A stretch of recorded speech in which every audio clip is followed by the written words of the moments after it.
sobre todo fue una gran personalidad, es decir, no es que fuera una mujer que pudiera representar papeles muy diversos y compenetrarse en ellos, sino Carmen Salinas tuvo la genialidad de crear un personaje que conoció mínimos avatares, pero que siempre era el de una mujer surgida de las clases populares, muy inteligente, muy capaz, digamos, de resolver con un alambrito, como decimos los mexicanos, casi cualquier tipo del problema, no muy apegada a la legalidad ni a la moral, sino muy subversiva, muy transgresora y muchas veces, digamos, del lado opuesto a la legalidad o a la moralidad, pero siempre profundamente entrañable en un sentido, digamos, de solidaridad humana y profundamente admirable en su capacidad para resolver cosas y para representar una suerte de inconsciente colectivo. Entonces, si tú te vas a la película que lanzó a la fama a Carmen Salinas, que es Tívoli de Alberto Isaac en 1975, que si es una película de ficheras, es una gran película Tívoli, fue la mamá del cine de ficheras, es decir, Bellas de Noche sale, digamos, como la versión no rigurosa, no conmovedora, no inteligente de Tívoli. Bueno, pues desde ahí la Chapas, que es el personaje de Carmen Salinas, es esta mujer muy resultona, muy sagaz, que es capaz de resolver todo, que defiende los intereses de sus compañeros y que siempre está dispuesta a saltarse una tranca para obtener lo que quiere. La versión, digamos, basal de ese personaje es la corcholata en Bellas de Noche, que es pues básicamente una teporocha que es capaz de valerse de todas las artimañas posibles para colarse al cabaret, pero que haciéndolo y estando, digamos, en violación de la legalidad, de la moralidad, pues no puede resultar sino entrañable porque hay algo poderosamente humano en ese personaje. Ese personaje, Carmen Salinas lo hizo lo mismo a las órdenes de Ripstein en El lugar sin límites, que a las órdenes de Federico Wilkins en un talk show en Hasta las mejores familias. De tráfico, complicidades, Pepe. Desafortunadamente, el que una caravana continua de transportes pueda llegar por decenas de veces a la frontera norte y que puedan trasladar a 50, 60 mil personas en un mes, pues te retrata de que esta capacidad operativa no puede ocurrir sin tener pues un control relativo o amplio de espacios. A Ese propósito, es un cuadro del cuadro. A propósito, Tonatiuh Guillén, nos llama la atención lo que dijo hoy el mando superior de la Guardia Nacional, cuando señala que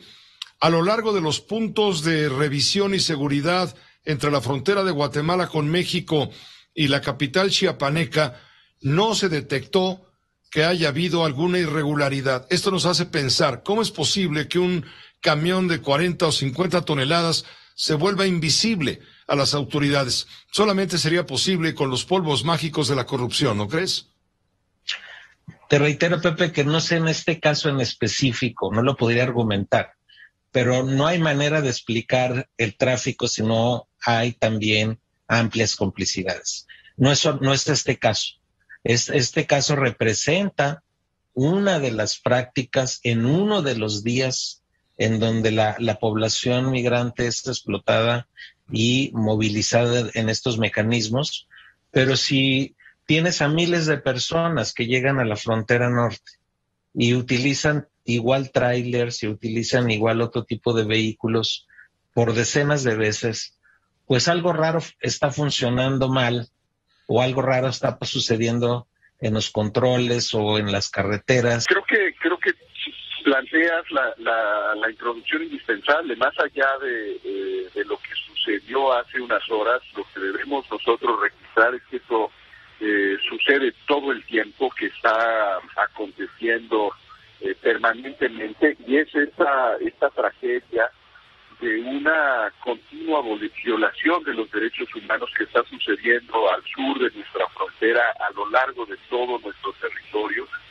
con los migrantes que pretenden escapar de su pesadilla y llegar a los Estados Unidos,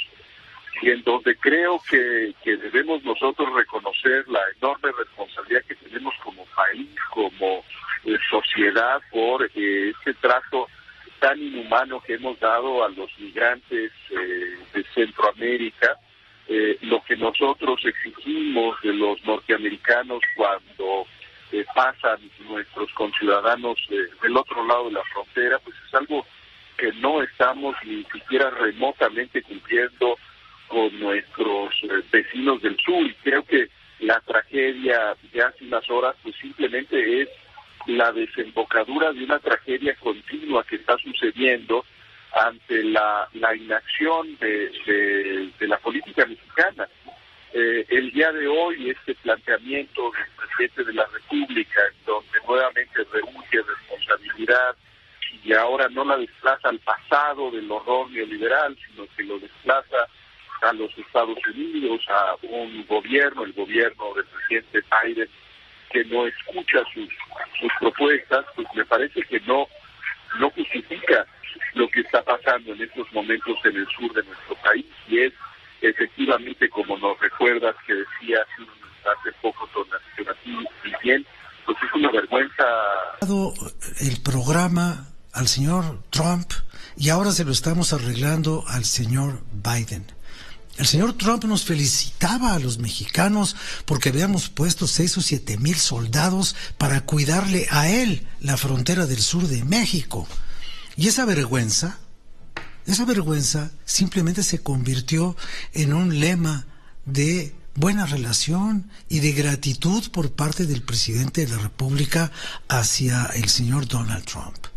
Ya se fue el señor Trump. Al paso que va a regresar, porque el señor Biden nos endilga, entre sonrisas de abuelito bien portado, nos endilga el programa Quédate en México. Y las instituciones mexicanas lo cambian por el programa Muérete en México, que es el programa que nosotros, los mexicanos, estamos orgullosamente desarrollando en el estado de Chiapas. Pero el presidente dice que eso es problema del elefante reumático de los Estados Unidos. Pues deben ser muy amigos los elefantes reumáticos, porque aquí también hay elefantes reumáticos. Deberíamos de poner un circo del reumatismo. Pero mientras ponemos ese circo,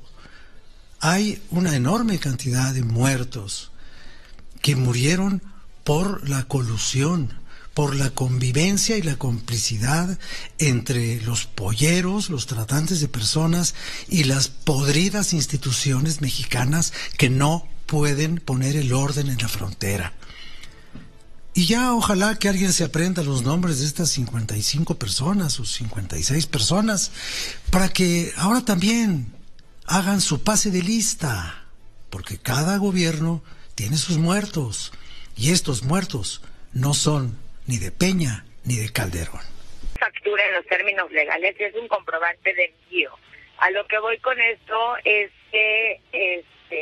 pues la fiscal misma, en donde se pide que se archive no esta demanda, que ya no se le dé seguimiento, que ya no se revise a fondo esta denuncia que interpuso la defensa de mi madre frente a quien resultara responsable y algunos funcionarios por la fabricación de esta licencia falsa. Por haber falsificado la licencia. Documento que finalmente el juez Delgadillo Padierna utilizó como argumento para alegar que era peligroso que Rosario Robles quedara siguiendo su proceso en libertad y por lo tanto le dictó la prisión preventiva justificada y lleva 2 años, 4 meses Rosario Robles en la prisión por este asunto. Vaya que es delicado. Sí, es muy delicado porque, pues como tú bien lo señalas, de hecho el juez Delgadillo Padierna utilizó la licencia como el argumento más contundente para dictar la prisión preventiva. Y si nos fuéramos, por ejemplo, a jurisprudencias de la Corte Interamericana, ya por este tipo de vicios en el procedimiento mi mamá tendría que estar ya en libertad. Y te quiero decir que en el Código Penal de la Ciudad de México, en el artículo 293, dice tal cual que se impondrán de 2 a 8 años de prisión y no a quienes fabriquen o alteren o simulen elementos, datos o medios de prueba para incriminar o exculpar a otros. Entonces, lo que cometieron estos funcionarios, que además hay que reiterar, que un tercer juez de amparo, que un tribunal colegiado, que la magistrada Porras ya había desechado la licencia como un elemento de prueba, que ya se había comprobado que esta licencia presentada por la Fiscalía y el Ministerio Público era completamente falsa.